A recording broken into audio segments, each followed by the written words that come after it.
passar para a segunda etapa, ao término, o passe, né? Esse movimento de energia que os trabalhadores da casa se congregam, tanto da água fluidificada quanto do passe. Então, quem tiver sua águazinha e tiver desenvolvido o credo, né, do acreditar, do fiar com Deus, coloca o teu copinho d'água para um momento que a gente for fazer o nosso passe, a fluidificação da água, nós possamos estar nesse compromisso de estarmos juntos.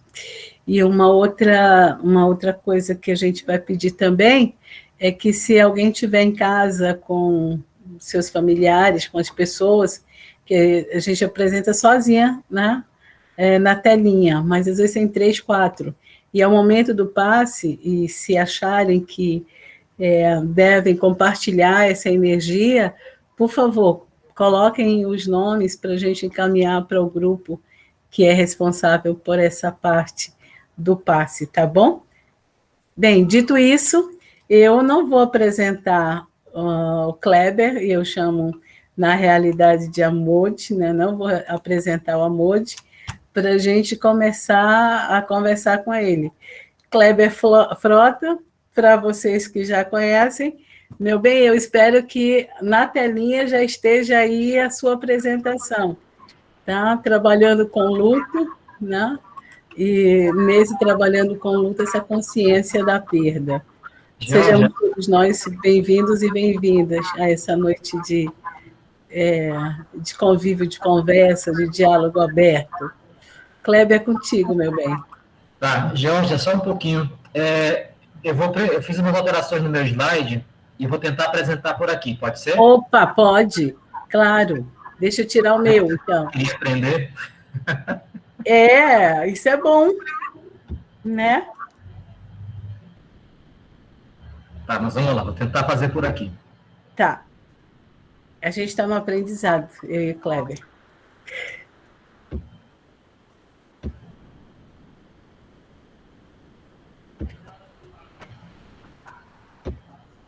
Tá aparecendo aí? Tá. Beleza. Então, gente, muito boa noite. Prazer enorme estar aqui com vocês.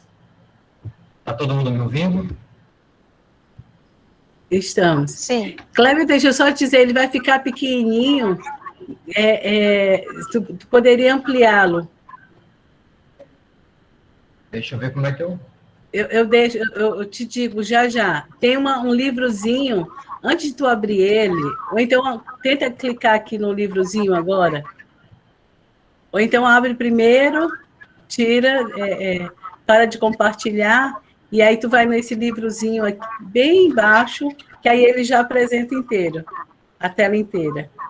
Foi o que eu coloquei aqui, no meu computador está em tela inteira, apresentação de slides. Mas para a gente está vendo as duas, a tua tela com os vários slides e o slide centrado. Então eu prefiro que você compartilhe. Que eu acho que deu algum problema aqui no meu computador. Ele está meio lento, o meu computador, então talvez ele vai demorar um pouco a carregar. Mas eu coloquei aquela última que você mandou para mim. É essa? Pode ser. Vamos lá. Então tá. Se escapar alguma coisa, eu complemento daqui. Claro, é evidente. Agora tu tem que tirar o compartilhamento para eu fazer o compartilhamento daqui. Tá, só um pouquinho. Pronto. Então vamos lá. Gente, calma aí, vai que vai dar certo. Uma hora a gente sai. Compartilhar.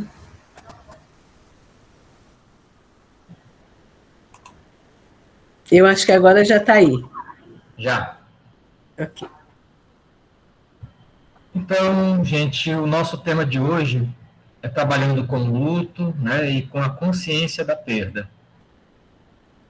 E isso que a gente chama de luto não é só a perda de um familiar, de um amigo, de uma pessoa que desencarnou, que partiu. Ele é tudo aquilo que a gente, de alguma forma, deixa de fazer, perde, aquilo que vai embora, aquilo que foi rompido. Tudo isso que é capaz de causar uma tristeza, uma certa dor na gente. Pode passar, Jorge.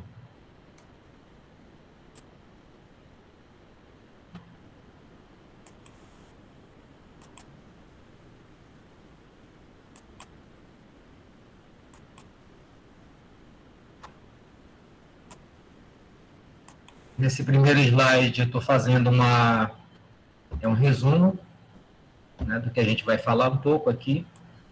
O que é luto, melancolia, o luto em tempos de pandemia, as considerações finais. Na verdade, esse foi um slide que eu peguei um Frankenstein de uma aula que eu dei lá na faculdade a respeito desse tema.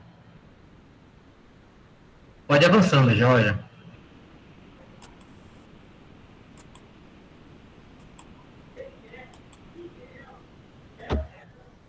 Deixa eu só aqui aumentar a minha tela.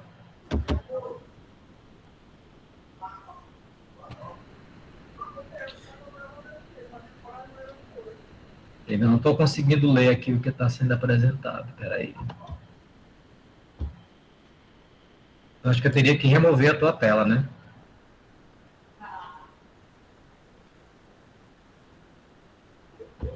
Eu vou tentar por aqui. Nesse primeiro slide, ele está falando que o luto ele é caracterizado como uma perda, né, de um elo significativo entre uma pessoa e seu objeto. Essa linguagem está bem no campo da psicologia, mas ela significa o seguinte: o luto é toda vez que você perde alguma coisa, é quando um elo se parte. É quando você deixa de ser adolescente e vira adulto, é quando você deixa de ser solteiro para casar, é quando o casamento acaba, é quando o namoro termina, é quando você muda de cidade, é quando um amigo parte para uma outra vida, é quando a gente perde o pai, a gente perde a mãe. Luto é isso. Então, a ideia do luto, né, tal como é trabalhado na psicologia, e de uma forma geral por qualquer terapeuta, ele não se limita apenas à morte, mas para qualquer processo de passagem que a gente possa vivenciar. Aí eu vou invocar um pouco aqui o Freud, que ele fala que no luto nada existe de inconsciente a respeito dessa perda. Porque toda vez que a gente passa por um luto, a gente sabe o que a gente perdeu.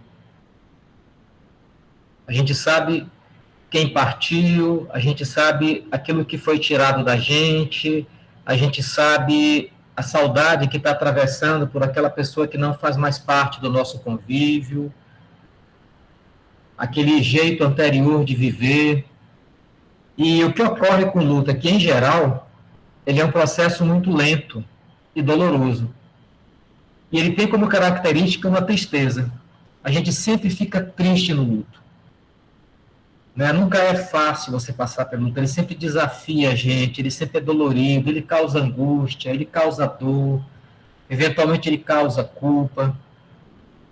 E aí, é nesse processo do luto que há um processo de inibição. O sujeito não quer fazer certas atividades, ele quer ficar um pouco mais quieto, isolado, ele acaba perdendo um pouco do interesse pelo mundo externo. Próximo, Georgia, por favor.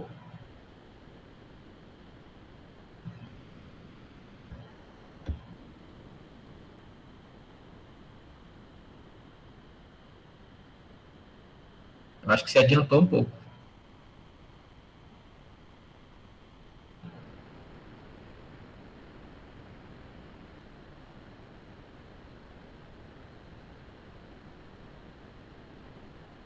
E o que acontece no processo do luto? Tem uns autores que eles começaram a pesquisar essa questão do luto, como é que a gente atravessa o luto, e eles pontuaram várias fases. A primeira fase é a negação. A gente nega aquilo que aconteceu. Não, isso não está acontecendo comigo. Não, ele foi dar uma volta, daqui a pouco ele está por aí. Não, isso é muito passageiro, né? o casamento vai se reatar, não é do jeito que você está pensando, né? A gente sempre nega o que está acontecendo. Nega para o outro. Mas quando a gente está negando para a gente e deixa de negar, acontece um segundo processo, que é a raiva. E a gente se revolta com aquilo que está acontecendo. A gente sente ódio do mundo. A gente bate na porta, a gente soca a almofada, a gente grita, a gente se joga no chão, a gente chora muito, a gente trata mal todo mundo. Ainda não é o final. O próximo passo é a barganha. Aí a gente começa a tentar barganhar. E a gente faz promessa. E a gente muda de atitude. E a gente faz tudo diferente. A gente se alia com tudo aquilo que a gente possa se alinhar para tentar reverter o processo. E não consegue. E aí, quando a gente não consegue, vem o próximo, que é a depressão. Que aí é o início, é o momento em que o indivíduo realmente começa a lidar com a perda. E essa depressão era necessária, porque ela está mostrando para a gente que esse processo ele é inexorável. Não há uma volta e a gente vai precisar passar por ele, aceitando ou não. E é quando vem o último passo, que é a aceitação. E aí a gente começa a lidar com isso de uma forma mais serena, de um jeito de aceitar mais, você já não barganha, né? Você começa a ver outras portas para você abrir. Esses passos, eles podem não acontecer necessariamente nessa ordem. Então, vai muito do mecanismo emocional de cada um. Agora, a psicanálise, a psicologia em geral, eles mostram uma outra face do luto, que é um sentimento chamado de melancolia. Se no luto há consciência daquilo que se perdeu, na melancolia não. A gente sente uma perda, mas não é possível identificar de início do que se trata. E ela vem acompanhada de uma diminuição muito forte da autoestima e o aparecimento da culpa. Ela pode acompanhar o luto ou não.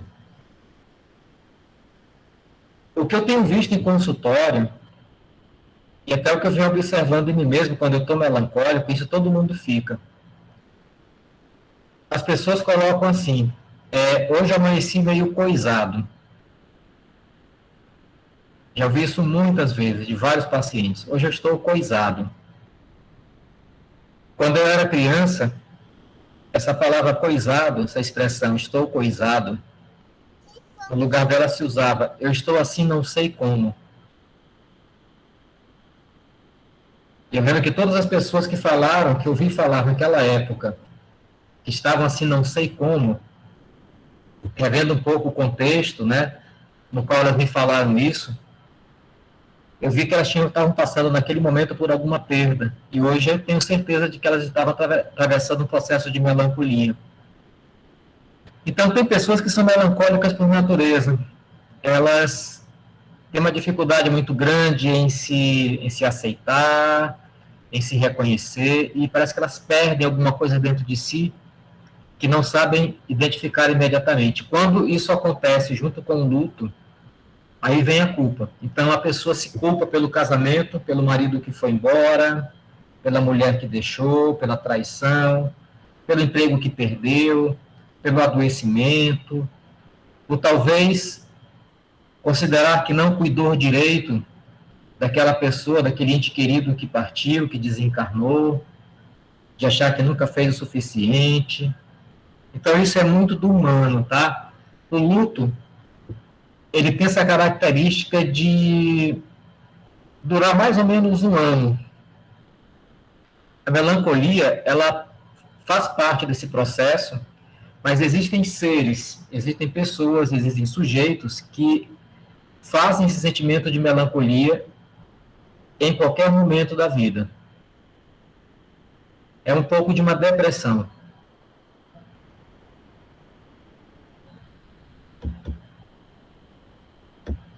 Bem, como é que eu faço? O que eu faço com isso? A gente está lidando com uma pandemia, e a pandemia, ela nos confronta com o luto o tempo todo. A gente teve que fazer um luto dos nossos amigos, a gente não se vê mais com tanta frequência. A gente está fazendo o luto do abraço, do contato físico. A gente está fazendo o luto dos encontros, a gente está fazendo o luto da família, a gente está fazendo o luto dos amigos e dos parentes que partiram. E esse momento ele está desafiando muito a gente, porque além de ser um processo doloroso a nível individual, ele está ocorrendo também a nível coletivo. Ele está acontecendo em todo canto. Ele está acontecendo em todo mundo, em maior ou menor grau. E como vem ocorrendo de uma forma muito avassaladora, né, não é só uma pessoa que parte, são várias que partem.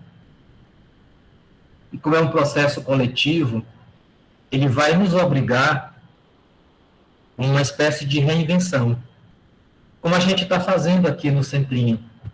A gente, diante dessa calamidade toda, a gente precisou reinventar as nossas formas de nos encontrar. A forma de compartilhar os ensinamentos, de compartilhar o cuidado, de compartilhar o estar junto, de dar seguimento, né, a essa missão que a gente abraçou para a gente, que é quase uma missão de vida. Entra nesse contexto a criatividade, o acolhimento através das redes sociais, né? Eu também estou cansado de live, mas elas ainda funcionam, né? E são uma boa forma da gente se proteger. Além da criatividade, a questão da escuta. Eu não sei se eu passei para a Georgia o último slide, mas aí eu coloquei umas palavras-chave para a gente pensar aqui. Eu coloco, primeiro ponto, o perdão. Embora, de uma certa forma, a gente, como sujeitos humanos, a gente pode se colocar como co-participantes dessa pandemia, mas é preciso que a gente se perdoe. Que a gente perdoe o outro que não se cuidou, que a gente também possa perdoar a nós mesmos, que a gente possa escutar o que acontece dentro da gente, a nível subjetivo, mas que essa escuta que a gente é capaz de fazer, ouvindo o barulho das nossas dores, ouvindo os nossos lamentos internos, as nossas demandas, as nossas necessidades, essa escuta possa ser voltada também para os outros. E nesse processo, muito quinto chakra, expressar o que se sente. Esse é um remédio para negação. Não dá para negar o que está acontecendo, mas ao mesmo tempo em que não dá para negar, é preciso a gente fazer alguma coisa em relação àquilo que não se nega. Olhar de frente para as nossas demandas, para os nossos desejos. Nesse processo de dizer não à negação, podemos identificar as nossas fraquezas, e vai ser identificando as nossas fraquezas que a gente vai conseguir identificar as nossas forças. E ao identificarmos as nossas forças, a gente pode começar a se preparar para apoiar e também se sentir apoiado. Claro que não é um processo fácil.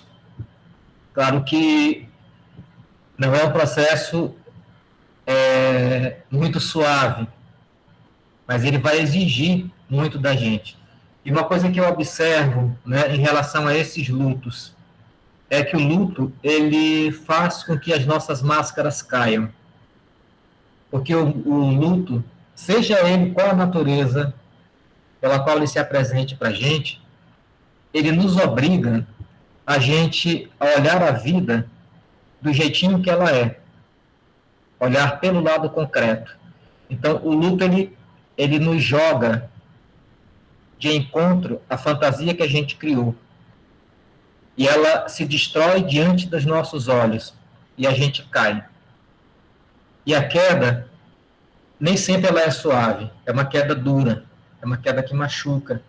Porque nos coloca em contato com uma realidade que nos obriga a nos manifestarmos diante dela. Não dá para fugir. Se eu perco o meu trabalho, eu vou ter que arrumar outro. Se eu sou traído de alguma forma, dentro de uma relação afetiva, ou dentro de uma relação matrimonial, ou qualquer tipo de relação, eu vou ter que olhar para isso, não dá para negar. Se eu sinto que vou perder o ente querido e se ele parte, eu vou ter que olhar para esse vazio que essa partida causou em mim. E vou ter que começar a identificar portas que precisam ser abertas para que eu continue a caminhar.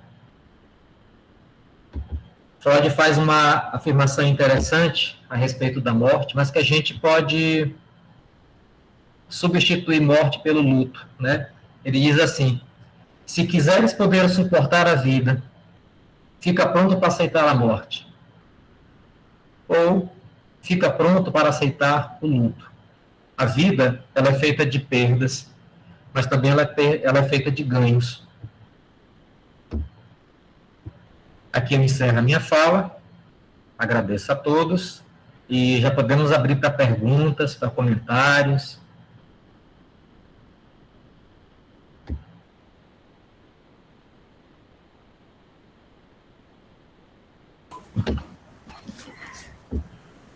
Kleber, bem baixinho.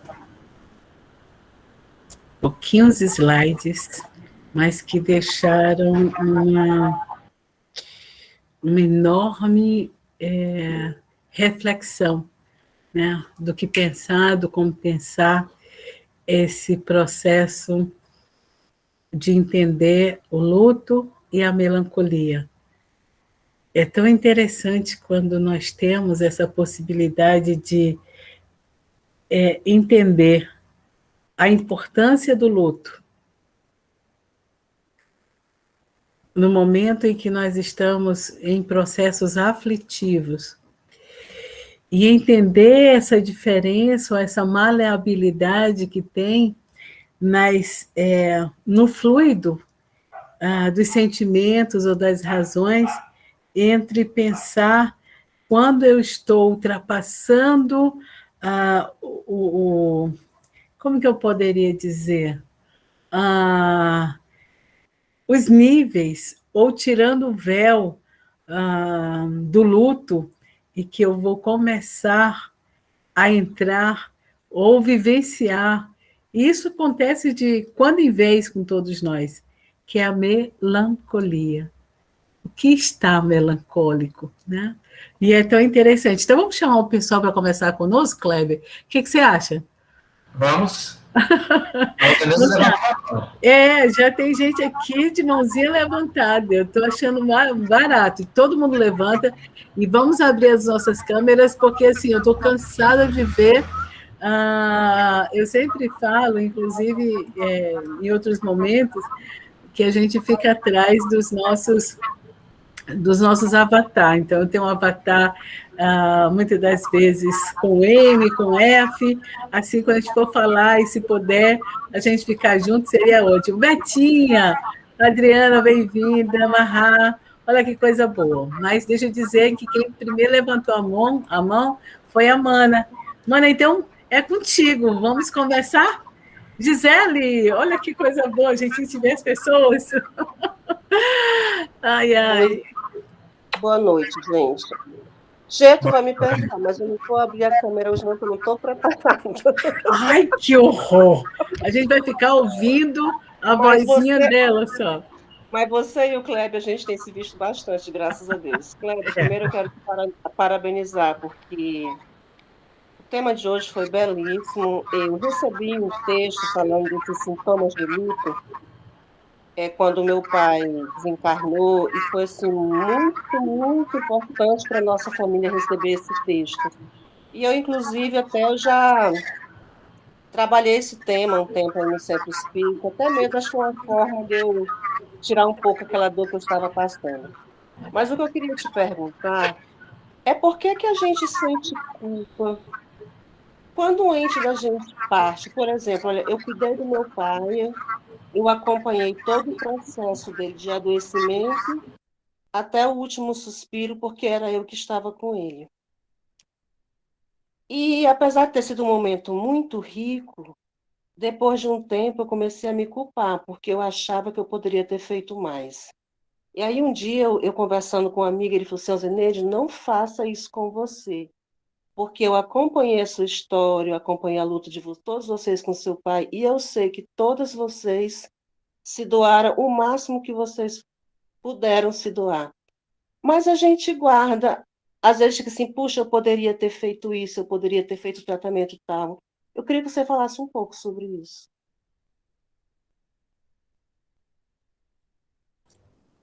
Kleber, Kleber, você... o teu Isso. microfone. Perdão, fico preocupado com eco. Então, Zeneide, essa é uma característica do humano. Nós somos isso, né? Nós somos seres que nascemos sendo cuidados, né? O cuidado, ele é essencial para a gente. A gente sabe que uma criança, se ela não for manipulada desde a infância, desde bebê, se ninguém tocar nela, ela vai morrer. Isso é uma experiência feita por pesquisadores americanos, né? Acho que é Mark Spitz o nome do cara que fez isso, um psiquiatra, e ele começou a estudar bebês em orfanatos. Então ele percebia que aquelas crianças que não eram tocadas, aqueles bebês que não, eles adoeciam, pegavam uma infecção e morriam, muito rápido. E aquelas crianças que eram manipuladas, mesmo quando adoeciam, uma infecção bacteriana, o que fosse, elas se curavam. E ele começou a ver a importância do cuidado na nossa vida. Um grande teólogo brasileiro, que é o Leonardo Boff, ele diz o seguinte: o cuidado nos humaniza. Então, nós nascemos com essa perspectiva do cuidado. Olha só, olha, um cavalo, um boi, uma vaquinha, um bezerro, ele já nasce e já está andando. A gente não. A gente, para andar com as próprias pernas, 18 anos. Isso é tão evidente, a gente não nota, né? O quanto a gente é frágil. E essa fragilidade, ela demanda da gente, né, vivendo em sociedade, vivendo em comunidade, esse cuidado que é essencial. E lógico, né, a gente se apega às pessoas que a gente cuida. Porque quando eu cuido de um humano, eu desperto o humano que há nele e manifesto o humano que há em mim. Então, como não se apegar a esse ser que nos deixa? Como não sentir falta desse vazio que vai se formar com essa partida? E aí pode ser qualquer outra coisa, pode ser um namorado, pode ser a casa, pode ser muita coisa, né? Guardando as devidas proporções. Mas na questão do humano, é muito tocante, porque é uma perda avassaladora, né? Porque mostra que eu também posso ir. Né? O sentido da morte é esse. Ele nos joga na cara que eu também sou mortal, que você é mortal. E ajuda a gente a pensar sobre isso. E ao mesmo tempo nos dá a certeza de que não nós nos veremos nesse plano. E claro, a gente vai fazer de tudo para cuidar desse sujeito para que ele não vá. E nessa impossibilidade, que é a impossibilidade do outro, do nosso cuidado chegar ao outro, a gente vai começar a ver problemas. Entre o outro e a gente, é muito mais fácil a gente se culpar. Muito mais fácil a gente trazer para nós a responsabilidade. Pelos nossos pais, pelas pessoas mais frágeis, pelos nossos filhos, pelos nossos amigos mais carentes. Aquele amigo que a gente cuida o tempo todo, mas será que eu fiz tudo o que eu podia fazer? Nossa, eu acho que faltou uma coisinha. Se eu tivesse feito isso... Mas, às vezes, não é que a gente não tenha podido fazer. A gente fez, mas é que não surtiu efeito. E aí é que vem o grande mistério da vida. Né? Quem é que manda em quem aqui? Quem é que está manejando esses fiozinhos? A gente sabe, por exemplo, que algumas histórias, quando não são kármicas, elas são passíveis de uma resolução. Mas quando elas fazem parte de uma experiência a ser resgatada karmicamente nesse plano, ela vai ter que se processar. Mesmo que isso, no final, gere uma perda. Eu não sei se foi muito longo na minha resposta, mas para perguntas complexas não tem respostas simples. Kleber, é interessante que você falando, tem uma fala uma escrita no chat que é bem interessante, que faz uma ligação com o que você se reportou por agora, que é justamente a Marisete. Mari, se você quiser falar, eu deixo, tá bom? Mas eu vou ler já aqui e você pode, inclusive, abrir a câmera ou então explicar melhor a tua colocação. Pensando nesse viés que você está colocando, Kleber, ela diz o seguinte: vivenciar o luto é renascer todos os dias. Saudades do meu pai, né? E eu participei, desculpa aí a Mari, eu espero que ela fale, eu participei um pouquinho desse momento de luto, né? Das minhas irmãs, que são irmãs assim do coração maravilhosas. Todos nós conhecemos, mas poucos sabemos quem elas são. E muitas das vezes, esse momento agora que você está dialogando sobre essa questão de luto, e ela trazendo, me fez lembrar, né, o sentido que foi, né, da ideia da perda do pai. Não, e está muito, não sei, eu acho que a Mari poderia até falar melhor sobre isso. Estava muito parecido com isso que você estava colocando ainda há pouco, quando a gente acha que deixou de fazer algumas coisas. E aí, linkado com essa fala da Mari, a Farias diz o seguinte: se a Farias estiver aí e quiser falar, por favor, estamos vivendo um luto todos os dias, Kleber. É uma pergunta que ela faz. A outra diz, olha, saudades do meu pai. Quer dizer, o luto ainda está ali, eu tenho saudade, como é que está vivendo isso? E aí, só para não deixar aqui a Alice sem uma pergunta, e aí vocês também podem abrir a câmera e falar com o Kleber, a Alice pergunta, como trabalhar a dor sentida? Né? Aí a Farias coloca no final, nesse processo de pandemia. Ou seja, eu acho que aqui tem elementos que são fundamentais observar. Será que nós estamos vivendo o luto todos os dias, Kleber? Se for pensar pelo que a fala da Mari, e ela coloca saudades do meu pai, né? Aquilo que a Amanda estava falando, que eu não consegui, achei que não consegui fazer, e de repente esse luto parece que ainda está muito presente. É contigo, Kleber. Todo dia é dia de luto. Eu gosto de uma verdade budista que diz assim: a vida é sofrimento.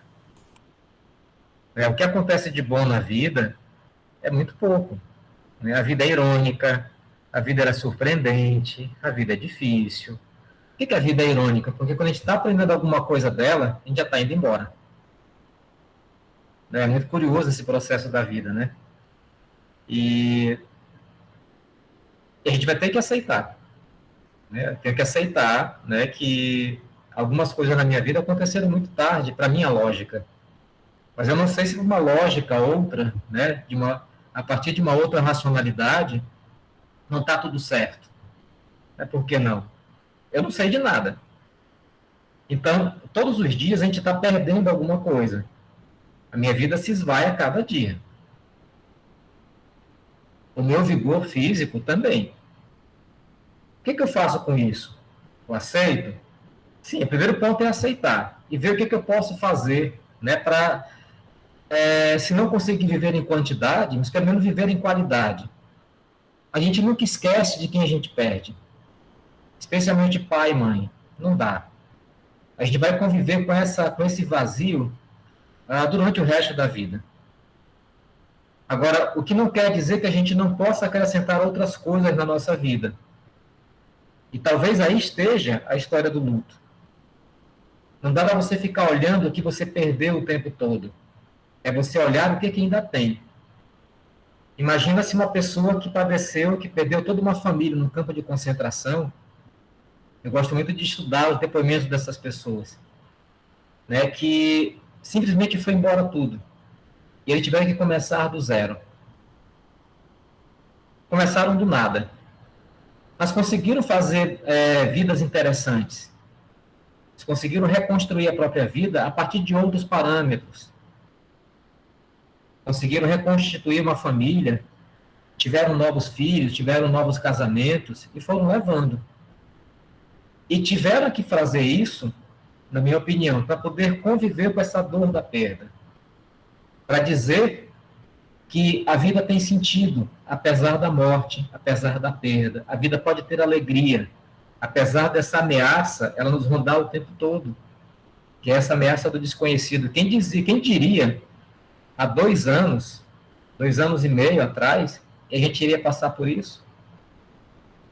Que a gente ia ter que depender da internet para fazer reuniões, para não perder o contato com as pessoas que a gente ama, para continuar uma obra de caridade, que é essa que o Centro Espírita faz, e outras denominações religiosas também. O próprio Estado funcionar, quem diria? E olha a gente aqui. Olha a gente aqui lidando com perdas, né, com adoecimentos dos nossos amigos, com perdas de familiares, vários tipos de perda. Né? A pandemia não trouxe só a perda do sujeito, das pessoas queridas. Ela trouxe a perda do emprego, a perda da razão, a perda da saúde, várias perdas. E a gente está tendo que se colocar diante delas. A Alice pergunta como trabalhar a dor sentida. Eu penso que é nesse processo, né, de você olhar para o que se tem. Não adianta negar a própria dor. Né? Eu acho que negar a própria dor é difícil. Eu não me canso de compartilhar, já deve ter compartilhado com vocês aqui em algum momento, um caso que eu conheci, não cheguei a atender, mas foi um caso que me chegou em supervisão. Era uma pessoa que perdeu o esposo, né, de quase 40 anos de vida em comum, e ela, bem, ele foi, mas eu fiquei, e eu vou lidar com essa dor de uma outra forma. Então ela foi fazer tudo que ela não tinha feito durante o casamento.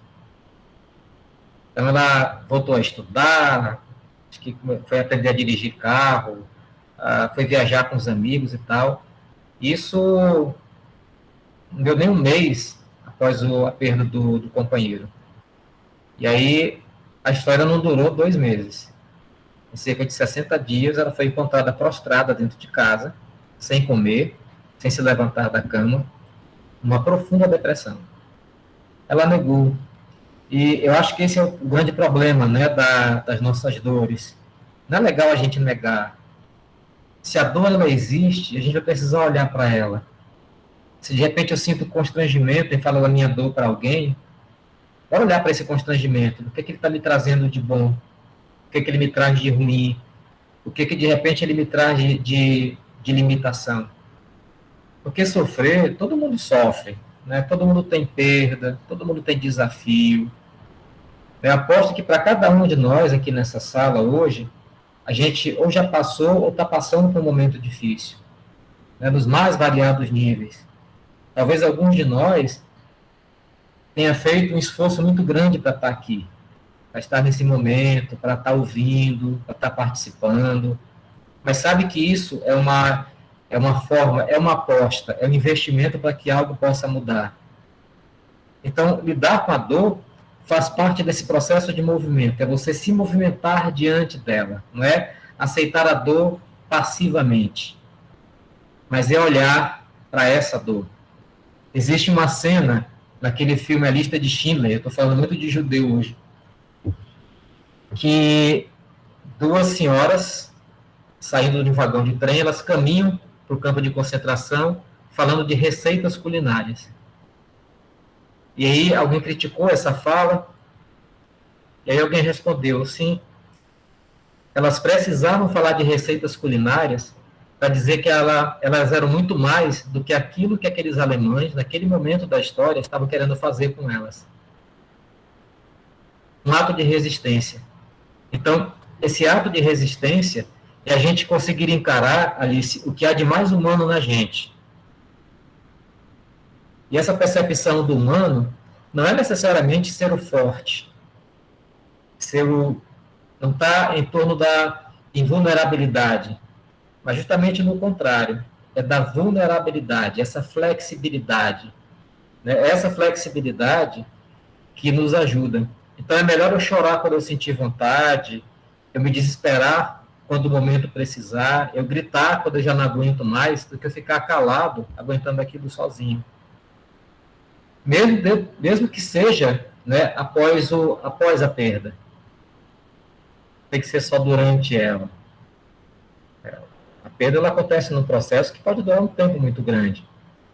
Mas após a coisa ter se configurado, a gente não negar, a gente olhar para a gente e dizer, poxa vida, por que eu estou passando por isso? Né?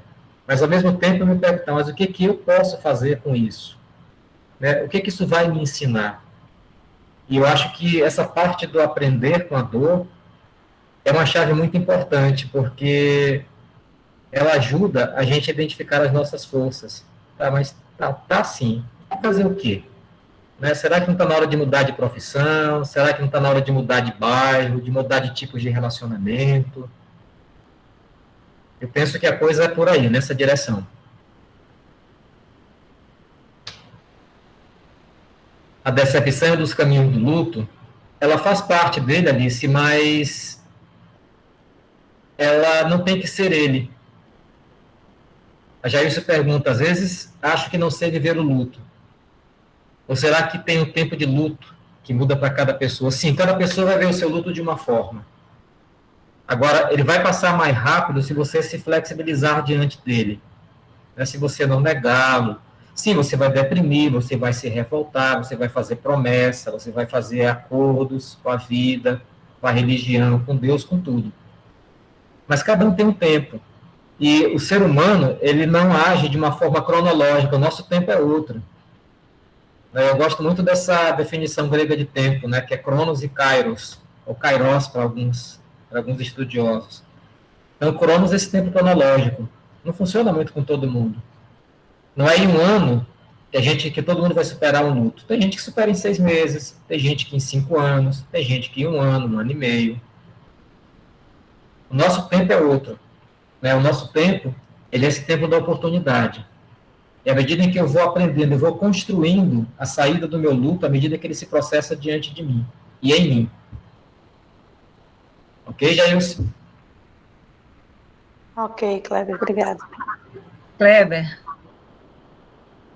com relação a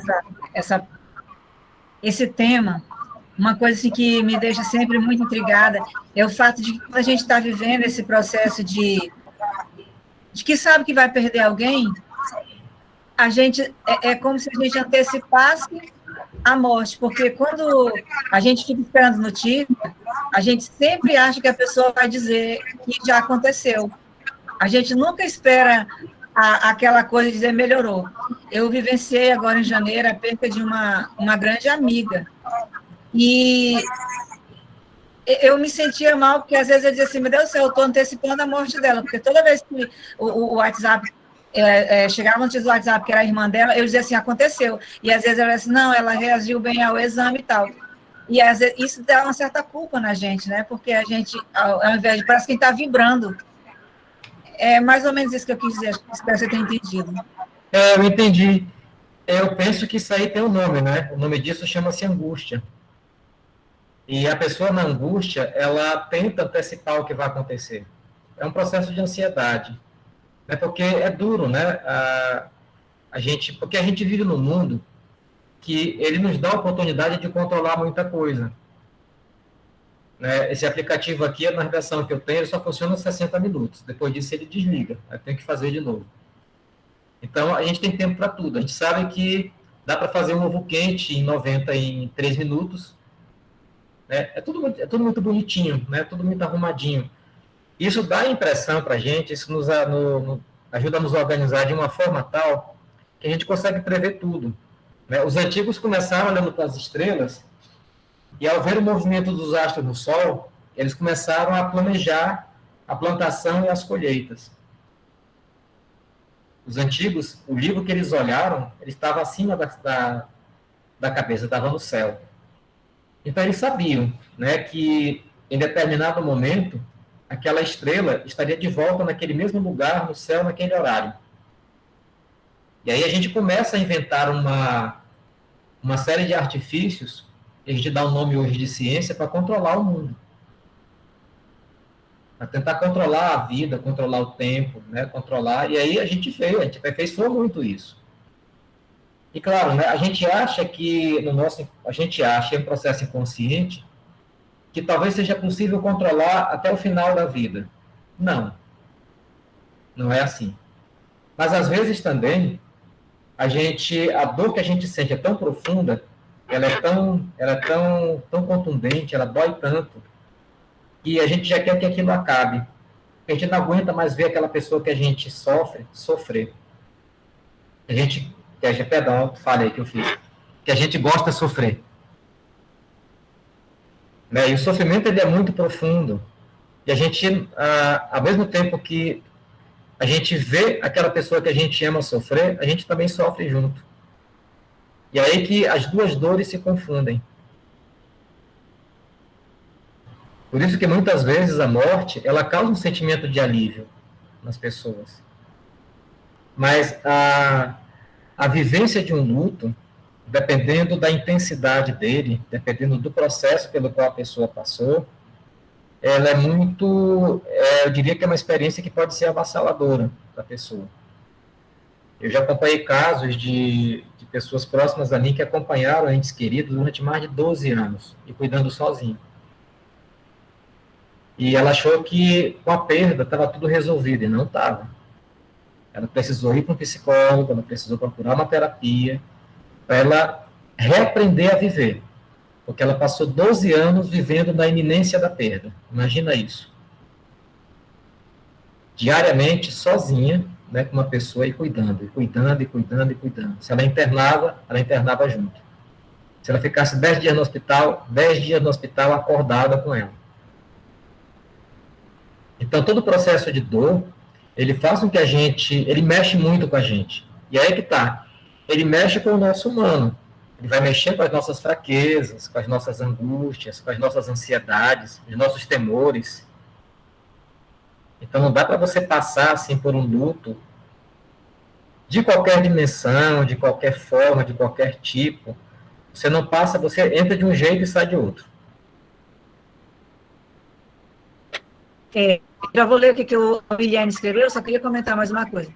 Eu lembro que a Mana comentou aí sobre a morte do papai, e eu lembro que quando isso aconteceu, a minha mãe, ela se negava tanto a que tinha tudo acontecido, que ela ficou viajando. Ela foi para a casa do meu irmão, outra cidade, ela aqui voltou para cá, e ela ficava na casa das minhas outras irmãs, e não conseguia ficar lá na casa que a gente viveu com o papai.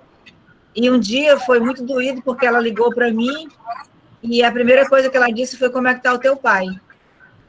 E na hora que ela disse isso, que nós começamos a chorar, é como se uma ficha tivesse caído. Então, acho assim que é um processo de negação tão grande da dor, que a gente fica criando fuga, né? Tipo, ela não estava lá na casa que ele estava, aí ela liga para saber dele, mesmo sabendo que já tinha tudo acontecido. E, de repente, a pandemia veio nos trazer muitos lutos, né? Como você comentou na sua palestra, eu achei muito bacana. A gente perdeu o contato físico, o abraço, porque agora, quando eu encontro as pessoas no supermercado, a gente via, abraçava e a conversa fluía. Agora, a gente vê as pessoas no supermercado, a gente fica sem saber o que dizer, porque o abraço começava tudo, né? Então, é muito, muito forte isso, muito forte mesmo. A gente viu cenas muito... A gente ainda não...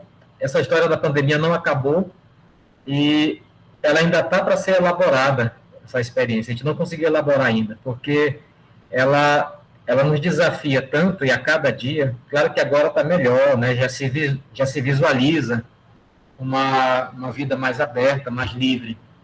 Mas ainda tem um caminho aí para percorrer, né? Eu penso que o mundo mudou. Eu acho que não vai ser mais o mesmo, né? A Liliane pergunta: Eu vivo todos os dias com a culpa de não ter abraçado minha tia e mãe antes de sua partida, e de tanto procurar e não achar ou ouvir as respostas que eu gostaria, eu acabo sempre tentando o suicídio como forma de punição. Penso que me suicidando seria um pedido de desculpa a ela e à minha família. Bem, aí nesse caso, Eliane, eu penso que você vai precisar olhar para essa culpa, né, para o fundamento dessa culpa. Por que essa culpa ela teria o poder de determinar a tua existência ou não? É como se você se estivesse colocando de uma forma muito... estivesse vendo de uma forma muito menor, né, diante do mundo, diante da vida. Né, como se você mesmo não pudesse se perdoar. Né, como se a tua mãe ou tua tia não tivessem o poder de amar você o suficiente para dizer, ok, está tudo bem, né? A gente se sente abraçado por você em qualquer momento, em qualquer lugar. Né? Para esse mundo que a gente acredita que existe, além daqui, essas outras dimensões, o passado, o presente e o futuro, eles são uma coisa só. Quando a espiritualidade nos ensina a orar para os nossos ancestrais e orar pela nossa descendência, é exatamente isso. É que, em outro plano, tudo isso é uma coisa só. A gente faz parte de uma experiência divina. Então, nós somos seres espirituais vivendo experiências humanas. Eu procuro acreditar muito nisso. Que é para a gente sair um pouco dessa coisa do racional. Porque o amor, ele é uma energia. Se você ama uma pessoa, a energia desse amor vai conseguir alcançá-la em qualquer lugar do universo. Não tem que ter tempo, não tem que ter hora, não tem que ter lugar. Está ali. O simples fato de você pensar numa pessoa, na pessoa que você ama, mesmo longe dela, de alguma forma ela vai ser alcançada por esse sentimento. Existe um ditado que diz, né, que você não consegue colher uma flor sem mexer com uma estrela, porque existe um movimento. O meu movimento, ele movimenta o ar, que movimenta moléculas, que movimenta átomos. E esse movimento vai causando outros movimentos sucessivos e alcança o universo todo. Então, o grande momento, talvez, para você, o grande aprendizado nessa história toda é você se perdoar. Você não tem que pagar com a vida por uma vida que você não conseguiu salvar. O teu abraço talvez não tivesse esse poder de salvá-los. Talvez já tivesse tudo muito, muito preparado, já tudo muito pronto para essa partida. E você não teria o poder de intervir sobre isso. O que resta para você nesse momento? É reelaborar essa experiência da perda, mas, sobretudo, olhando para esse ser culpado que parece que se construiu em você. E ver se essa culpa, ela não é mais antiga do que você possa imaginar. Ela não está nascendo aí de outras vivências, dessa vida mesmo. Mas você vai precisar se tratar com um amor maior, né, com uma compreensão maior, com uma aceitação maior do teu limite. Certamente, se você não as abraçou, é porque você não conseguiu. Porque dá para sentir na tua fala, mesmo escrita, que existe aí a força do amor. Existe a força de um querer, de um sentimento. Existe a vontade de querer, de alguma forma, salvá-las. Mas talvez não tenha sido possível para você. E nem para elas mesmas. E nem sempre, né? A gente tem o poder de salvar o outro. É preciso que várias variáveis, né, se articulem para que essa salvação possa ocorrer. E não é tão simples assim. Ainda hoje, por exemplo, estava ouvindo o depoimento de um paciente que perdeu o pai. Ele dizia, mas e se eu tivesse levado ele para o médico antes? Ele perdeu o pai com um infarto. E aí ele me contando a história toda, eu digo, mas olha, será que tinha alguma coisa para você fazer? O médico que eu atendeu deu um diagnóstico. Ele foi referendado por outros profissionais. O que você podia ter? Podia ter arrancado ele daqui. Mas ele queria viajar. E o pai, naquela época, sentia nada mais, nada menos uma dor no estômago e uma dor no ombro. E, na verdade, era um microinfarto que estava acontecendo e ele morreu 7 dias depois. Cerca de uma semana depois. Para surpresa de todo mundo, porque era um cara que fazia não sei quantas mil dietas, né, cuidava da alimentação, fazia atividade física. Mas eu podia. Não, você não podia. E, às vezes, é essa conscientização do nosso limite que ajuda a minorar a nossa dor. Sim, eu não podia. E vou ter que lidar com esse fato do não poder. Essa talvez seja a grande dureza da vida. A gente tem que se conformar com aquilo que a gente não consegue mudar. Ou na gente, ou na vida, ou nos outros. Ok, William?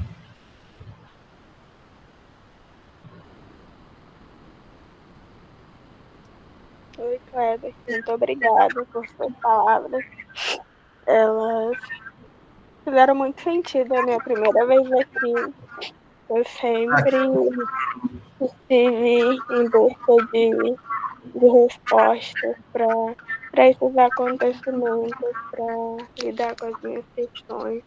Já faço tratamento para depressão há 5 anos e eu percebo que não está partindo de mim o suficiente querer melhorar, porque não adianta eu ter o acompanhamento psicológico do psiquiatra e eu não consigo aceitar esses acontecimentos.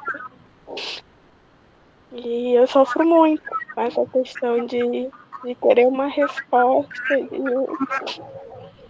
Às vezes eu penso que eu poderia ter ido no lugar delas e elas poderiam estar aqui e não sei, sabe? São muitos enigmas que tem respostas que eu não consigo encontrar, mas mesmo assim eu tô nessa luta. Eu agradeço pela oportunidade de estar aqui hoje, conhecendo o trabalho de vocês, conhecendo vocês e a sua palestra que foi de suma importância para minha vida e está sendo agora. E Temos você aqui. eu espero que eu consiga continuar nesse processo e eu não pule nenhuma etapa desse luto para que um dia talvez eu possa ficar bem. Não, você vai ficar bem, sim. Agora, não deixa de se cuidar, né? Continua na terapia, né? Talvez você precise aí do auxílio medicamentoso para lidar com essa angústia, com essa dor, é necessário, né? Para esse momento. Né? É um processo, né? E você vai ter que ressignificar. Agora, talvez não seja no teu tempo, né? Da forma como você gostaria. Né? E tem que ver outras variáveis que possam estar envolvidas aí. Mas eu acho que a terapia ela pode te ajudar, né? E se você quiser continuar vindo aqui, você é muito bem-vinda. A gente vai ter o maior prazer em poder facilitar a tua caminhada nesse sentido. Né, o Centrinho ele tem várias atividades, né, você pode começar a participar delas, e eu tenho certeza que algumas respostas, elas virão para você, de uma forma ou de outra. Mas que bom que você chegou até aqui, porque muitas vezes a racionalidade ela falha em explicar a vida. A gente não consegue. Como é que a gente vai explicar uma pessoa que, de repente, recebeu 15 facadas e saiu como morta, né, perdeu quase o sangue inteiro, e uma semana depois levanta e está boazinha e continua a viver? Né? Mas que história é essa? Como é que se explica? Então, esse é o grande problema da gente, é explicar aquilo que a gente não consegue explicar. É aceitar aquilo que a gente acha que não pode sentir. É aceitar aquilo que a vida fez com a gente. Eu ouvi uma fala esses dias que dizia assim, como é que eu não posso ter alguém? Porque eu faço tudo certinho. Minha vida, eu sou ético, eu sou isso, eu sou aquilo outro, eu faço, como é que eu não posso ter alguém? E era uma pessoa que tinha perdido um relacionamento. E aí eu falei para ela, tá, mas que garantia você quer? Que garantia isso te dá? Nós não temos garantia, infelizmente. E por mais que você seja certo, que você seja íntegro, né, que você faça tudo bonitinho, isso não significa dizer que você vai ter direito a um relacionamento. A vida não premia dessa forma, não é uma barganha. Né? E talvez você tenha que parar de negociar com você mesmo. Para. Eu penso que o processo que está acontecendo com você é muito mais interno do que você imagina. E você vai ter que acessar melhor frequências de perdão. Né? Para você deixar de se maltratar como você está fazendo. E talvez a questão da espiritualidade em você, ela pode te ajudar no sentido de reconfigurar essas energias. Né? Os processos, e aí eu não canso de me dizer isso, eu bato muito cabeça com a Georgia com isso, né? Porque eu falo que a vida, ela é a nossa existência, ela ocorre em planos. A gente tem planos físicos, planos subjetivos, que são acessíveis à nossa consciência. Mas à medida que a coisa vai se aprofundando, a gente vai perdendo a noção deles. E a gente chega num ponto desconhecido que a gente não domina mais. Ele se manifesta e a gente não entende. E aí, não dá para a gente olhar isso com a racionalidade. Você vai ter que se conectar com o coração. Começa por aí. Então, se você quiser fazer meditações focadas no coração, faça isso. Quarto chakra, que é o chakra do amor incondicional. Você não vai poder amar ao outro se você não amar a você mesmo. Imprescindível isso. Eu não vou conseguir perdoar o outro se eu não me perdoar antes. Mas eu acho que você deve continuar esse processo e aproveitar o que te é oferecido aqui. Ok? Obrigado pelo teu depoimento. Você é muito bem-vindo. Eu quero que você se sinta bastante acolhido aqui entre a gente. Aqui nós somos pessoas que nós procuramos ser muito comprometidos com o que a gente faz, bastante responsáveis e bastante cuidadosos também. Ok? Ok, muito obrigada. A fala da Ode. As perdas que eu tive me ensinaram sempre a ver a coisa pela ótica da gratidão, por ter conhecido e ter tido a oportunidade de ver momentos com elas, mesmo que não tenha estado ao lado delas no momento de partida. O luto faz parte da minha vida, perdi amigos muito amados nessa pandemia, mas eu respeito esse momento e depois agradeço por tudo. Eu penso que esse é o caminho viável, né, de você agradecer pela experiência que está tendo, por mais difícil, por mais desafiadora que ela seja, e por mais irracional que isso possa parecer. Né, alguma coisa a gente vai aprender com a história. Alguma coisa vai mobilizar na gente para a gente mudar de lugar. Então, muitas vezes, né, dá para pensar que certas coisas podem acontecer para melhor, né, para colocar a gente no outro plano, de um outro jeito. Só que é uma escrita, é uma lógica que a gente não domina. A gente tenta dominar com essa racionalidade nossa, que construiu a ciência, construiu a filosofia, a internet, a energia nuclear, o avião, mas não consegue dominar coisas muito simples. Quer responder aquelas 3 perguntinhas básicas: de onde eu vim, quem eu sou e para onde eu vou. Quando a gente conseguir responder isso aí eu acho que a gente não precisa mais ver nessa terra. A gente aprendeu tudo que precisava aprender. Gente, mais alguma pergunta, mais algum comentário? Acredito que a gente já tem que se encaminhar para a nossa meditação, né? E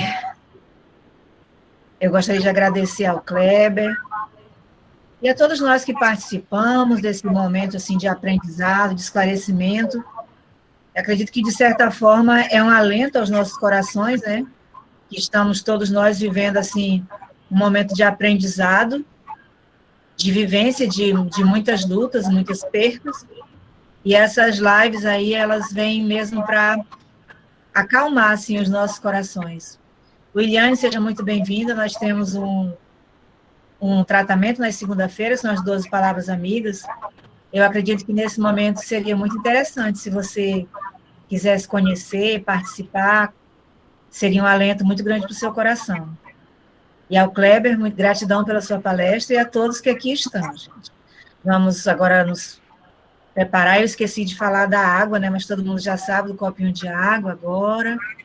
entrar em vibração de amor e a nossa amiga Jailce vai conduzir esse momento.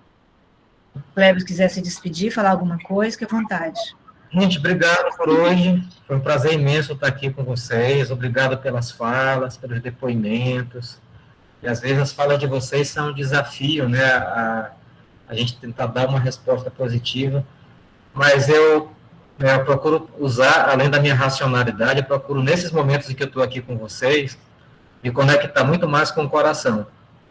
Porque tem certas perguntas que aparecem aqui que não dá para a gente responder tendo como base a lógica, a nossa inteligência, não, ela foge disso. Então, como a gente está numa casa espírita, né, a gente tem que focar para esse desconhecido que a espiritualidade nos mostra, que é um desafio diário. Então, eu só queria agradecer mais uma vez por ter estado aqui com vocês, né, por vocês terem me dado a oportunidade de compartilhar um pouquinho, e, sobretudo, para mim foi muito interessante, porque cada vez que eu venho aqui, mais eu aprendo com vocês. Muito obrigado. Gratidão, amigo. Beijo. Aprendemos juntos, né? Aprendemos Eu juntos. só queria dizer que é beijo, beijo no coração de todos nós. Ótima noite. Agora vamos, a nossa amiga Jailce, né, vai conduzir a nossa vibração, e é no momento que os nossos passistas também vão dar o passe, vamos nos conectar com esse momento. Gratidão a todos. Boa noite. Estão me escutando bem direitinho? Sim, Jailce. Oi? Sim, Jailce, está Tá tudo ótimo. certo. Obrigada.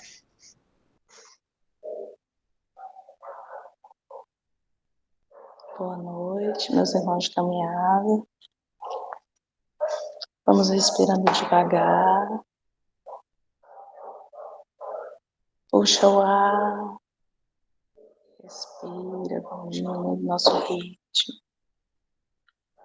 Vamos nos acalmando. Procurando uma posição confortável. Se possível, com a coluna alinhada. Quem estiver sentado, vamos imaginar os pés no chão. Quem estiver deitado pode fazer a mesma coisa, sem que esteja com os pés no chão. Respira fundo. Estamos descalços na terra fria, uma grama verde. Vamos sentindo a textura do pisar. E sinta a delícia que é a energia da terra penetrando nossos pés em forma de luz, uma luz dourada que vai subindo e iluminando todo o nosso corpo. Vai passando pelo corpo, iluminando por onde passa.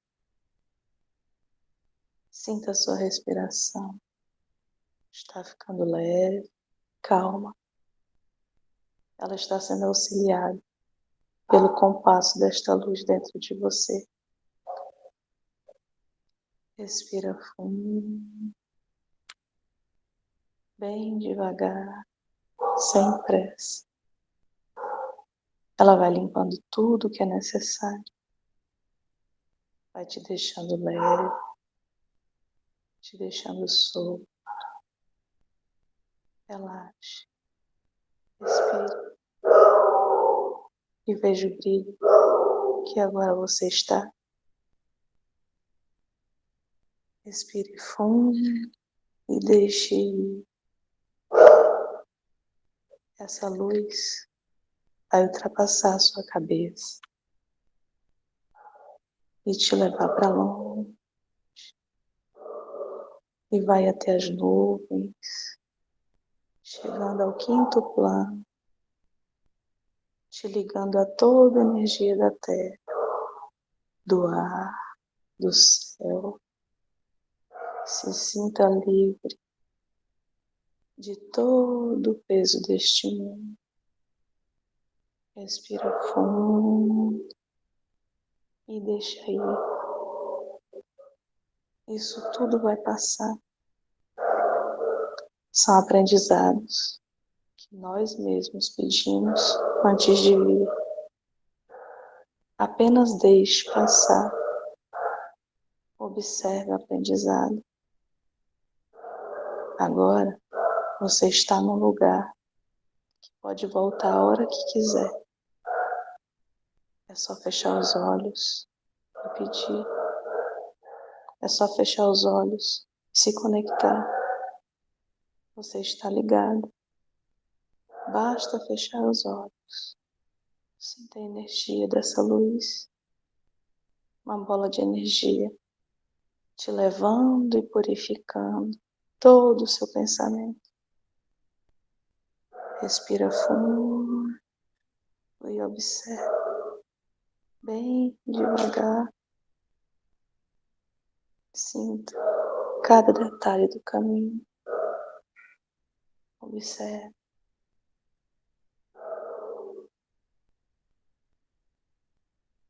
Fique com toda essa energia, com toda essa purificação, com todo esse frescor, como se tivesse acabado de tomar um banho gostoso, relaxante. Agradeça ao universo toda oportunidade que nos foi dada. Nada acontece por acaso. Respira fundo e se conecte com o mundo. Você faz parte dele. Nós somos luz. Deixa a luz vir até você. Isso tudo vai passar. Amado Mestre Jesus, Criador de tudo que é, eu te amo. Me perdoe. Sinto muito. Sou grata. Respira fundo.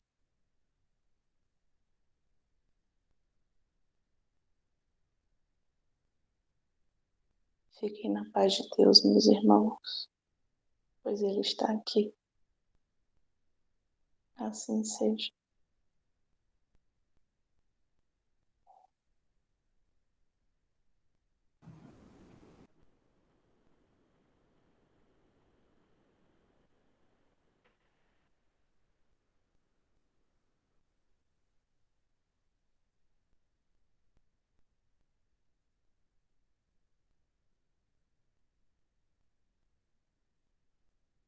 Mana, teu áudio está desligado.